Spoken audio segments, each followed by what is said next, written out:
J'ai commencé le vélo à Lavore à l'âge de vers 4-5 ans. Mon père était président du club de vélo.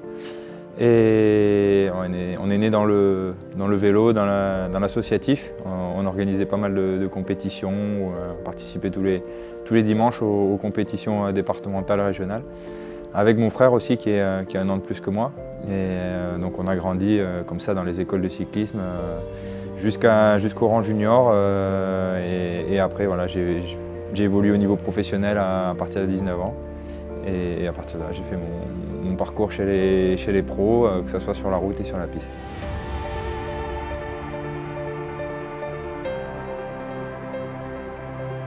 Quand je passe la ligne, j'ai du mal à réaliser dans un premier temps. Il y a l'adrénaline pure les minutes après la course. Je redescends au milieu de la piste, tout le monde me serre dans les bras. Et là, on ne contrôle pas vraiment. Après, on est tout de suite redirigé vers le protocole. Et là, vraiment, je me suis retracé ma carrière en fait, dans ces moments-là.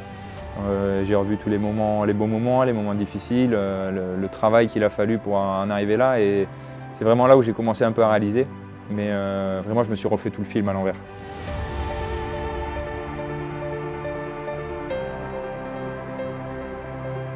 C'était pas la chose la plus dure à faire de ma carrière. Honnêtement, ça a été ce jour-là, tout s'est bien passé, tout s'est bien déroulé. C'est comme un scénario qui s'est déroulé sans problème. C'est toute la préparation qui a été vraiment longue, où il a fallu vraiment s'employer. Et j'ai construit ça petit à petit pour arriver le jour J, en fait, que tout se passe bien.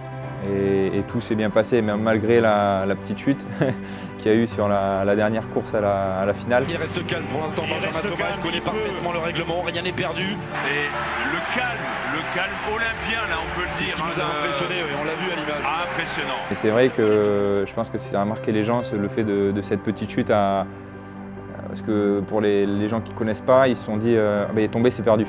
Alors que non, il y a des règlements sur la piste qui permettent de neutraliser ces chutes et voilà, si on ne s'est pas fait mal, on peut repartir dans les mêmes conditions. Donc c'est vrai que j'imagine que même pour les gens, ça a été des montagnes russes d'émotions. Et de mon côté, moi j'ai essayé de les mettre de côté jusqu'à la fin de l'épreuve et vraiment rester calme. Même quand je tombe, j'essaie de rester le plus lucide possible. Et pour après, voilà, à la fin de la course, ça a vraiment explosé et ça a été j'ai tout lâché, quoi.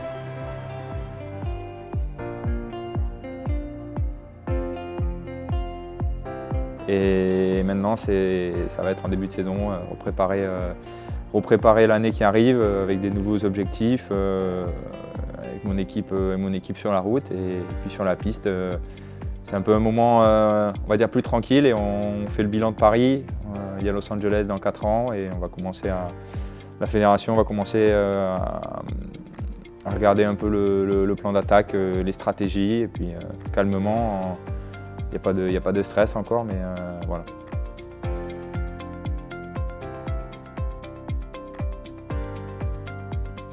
Je sais pas, j'espère être encore en forme et pouvoir performer. Apporter aussi, si j'y vais, voilà, c'est pour performer, apporter mon expérience, servir. J'y vais pas pour, on va dire, si je suis pas en capacité de défendre mon titre ou d'être performant, c'est sûr que j'aime pas faire les choses à moitié. Donc, si j'y vais, c'est vraiment à 100%. Et après, voilà, le parcours est long. C'est un double projet entre la route et la piste. Paris, ça a été pas facile tous les jours de concilier les deux, parce que j'ai une équipe professionnelle qui me paye sur la route, j'ai une fédération qui veut que je cours sur la piste, il faut faire content tout le monde. Et là, il y avait l'objectif qui était à Paris, donc pour l'image d'une équipe française, etc. C'est sûr que c'était bénéfique. Des Jeux à Los Angeles, je ne sais pas si c'est il y aura le même engouement et si j'aurai la même liberté que j'ai eue pour ces Jeux à domicile. Donc ça va être tout ça qu'il va falloir mettre sur la table et faire les bons choix.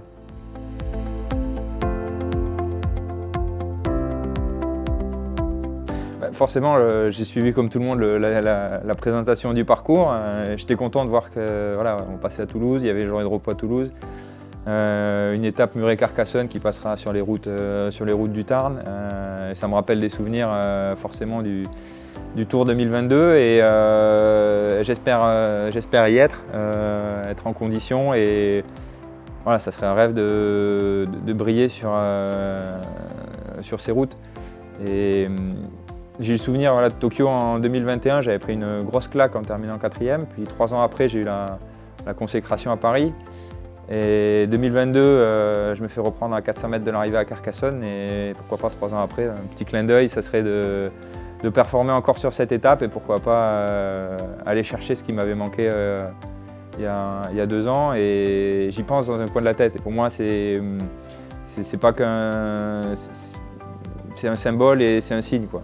C'est qu'il faut vraiment que je me prépare à 100% pour participer à ce Tour de France et vraiment faire plaisir sur ces étapes à domicile, quoi. Je connais les routes, le public, il y aura le public, ma famille.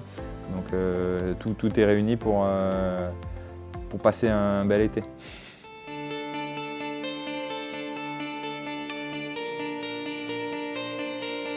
Lien, j'ai toujours ma licence dans le club de Lavore, donc je suis licencié du Tarn. J'aime, voilà, quand je suis à la maison, j'aime bien m'entraîner aussi sur les routes sur lesquelles je roulais quand j'étais jeune. Donc ça, c'est quelque chose aussi qui me plaît. C'est des parcours tranquilles. Enfin, je me sens bien quand je roule sur ces routes. Donc voilà. Et après, sinon au niveau du Tarn, j'aime bien aussi suivre les compétitions locales, comme le Tour du Tarn, pour les cadets, chez les jeunes.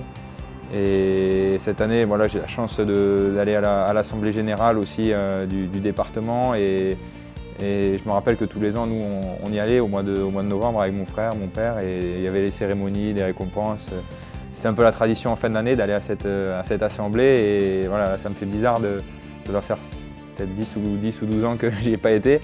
Et c'est toujours voilà, de revoir les gens avec qui j'ai grandi, des dirigeants de club, des bénévoles ou des anciens présidents départementaux, de revoir ces personnes-là et aller à la rencontre des jeunes. Là, je vais voir des enfants qui, voilà, peut-être dans 10 ou 15 ans, auront eu le même parcours ou auront pu évoluer chez les professionnels. Et moi, j'ai démarré là.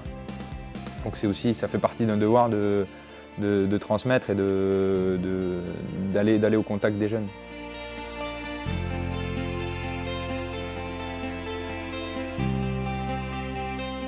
Je les remercie déjà pour leur soutien et puis on a la chance d'avoir une terre de sport avec, voilà, on a le rugby, mais il n'y a pas que le rugby. Moi j'ai grandi à Lavore où on avait un club de foot, un club de rugby et puis il y avait le petit club de vélo. Donc c'est important de prolonger cette tradition associative et du sport, quel que soit le sport qu'on fait, que ce soit du rugby, du vélo, de la natation, du tennis. Voilà, le sport, c'est vraiment une école de la vie, donc si je peux leur donner un conseil, c'est de laisser leurs enfants faire du sport et s'amuser, parce que c'est vraiment un moyen d'épanouissement et pour tous, quoi.